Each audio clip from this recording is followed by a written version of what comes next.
The blizzards of Varda 9 were legendary.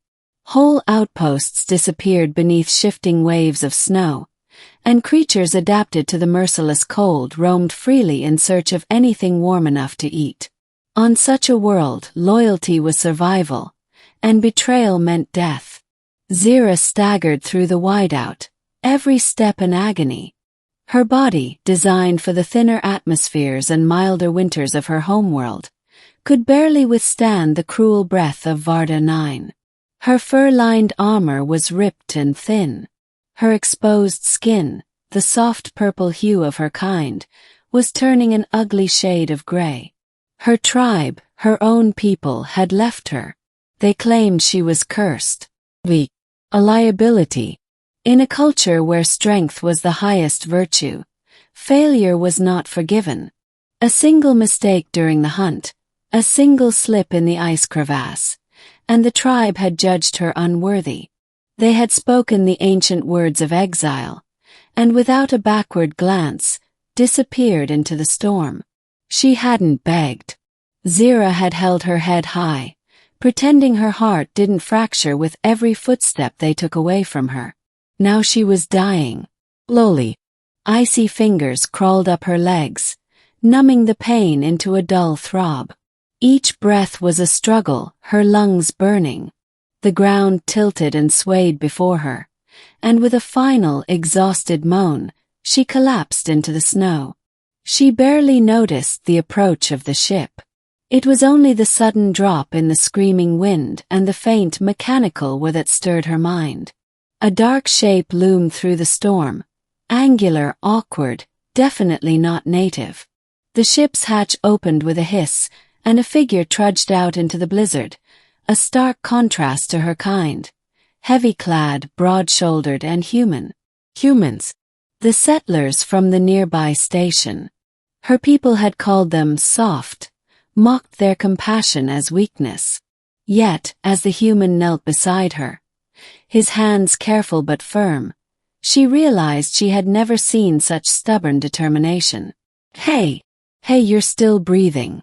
Good, he said, voice muffled by his helmet.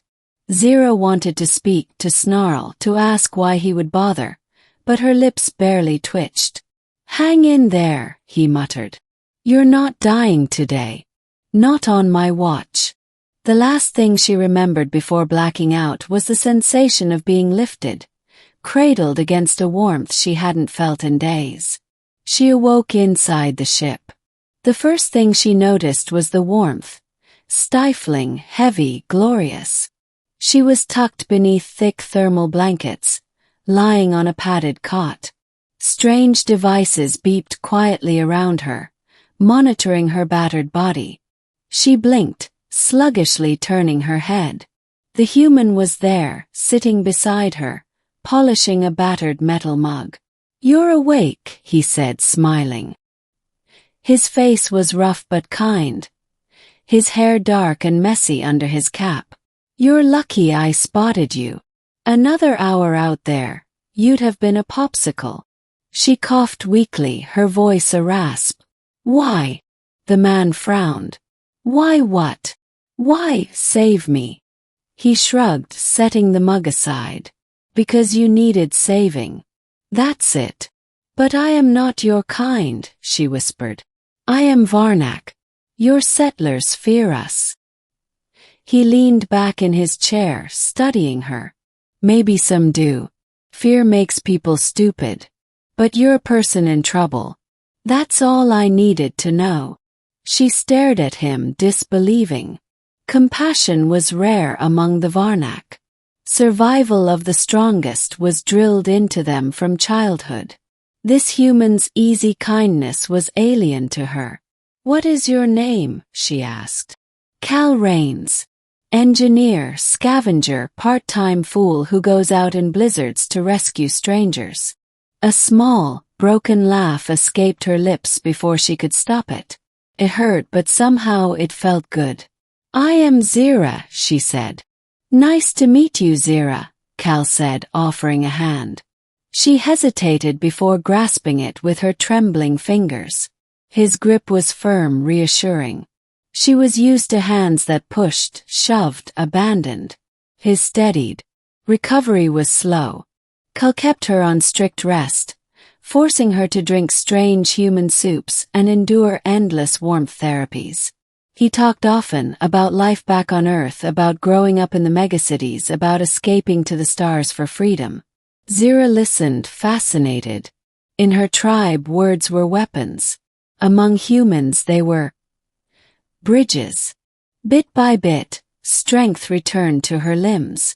She could sit up, walk a few steps, eat without assistance. Every time she faltered, Cal was there, patient but firm.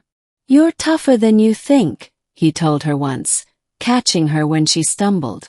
"You just need someone to remind you."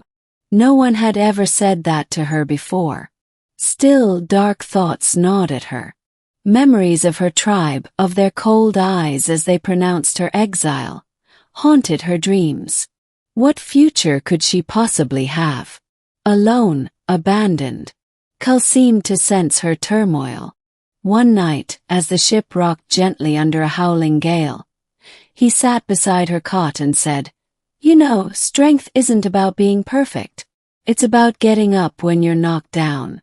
It's about choosing to keep going, even when the world says you can't."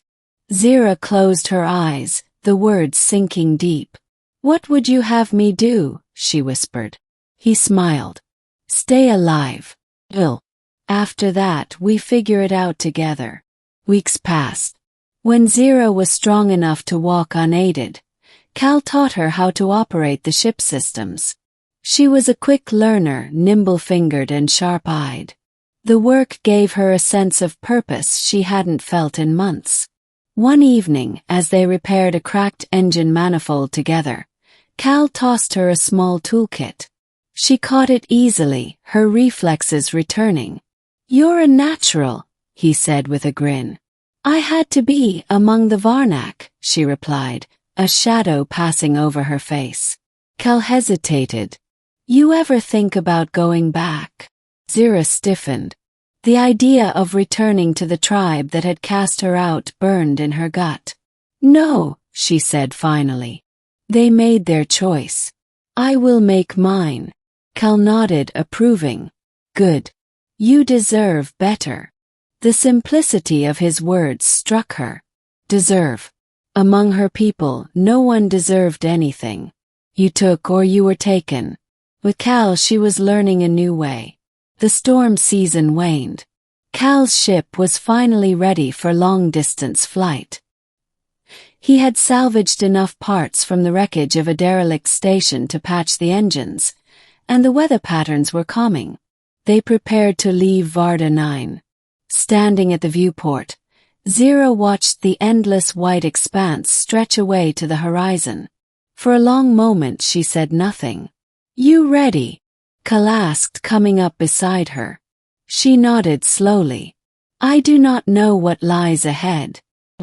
I am ready to find out." He clapped her shoulder warmly. "That's all any of us can do." The engines roared to life. The ship lifted off, slicing through the thinning clouds into the star-sprinkled sky. As the planet shrank beneath them, Zira felt something lift inside her. A weight she had carried so long she hadn't realized it was there. She wasn't alone anymore. Months later, in the bustling corridors of Port Haven, a thriving human trading outpost on the fringe of the galaxy, Zira walked confidently beside Cal. She wore new clothes, practical, sturdy gear suited for station life. Her once frostbitten body was strong again, her eyes sharp and clear. Traders and engineers greeted her with casual nods, some even smiling. She was no longer a pariah. She was part of something. At a cafe overlooking the shipyards, Cal set down 2 mugs of steaming drink. He raised his in a toast. "To second chances," he said.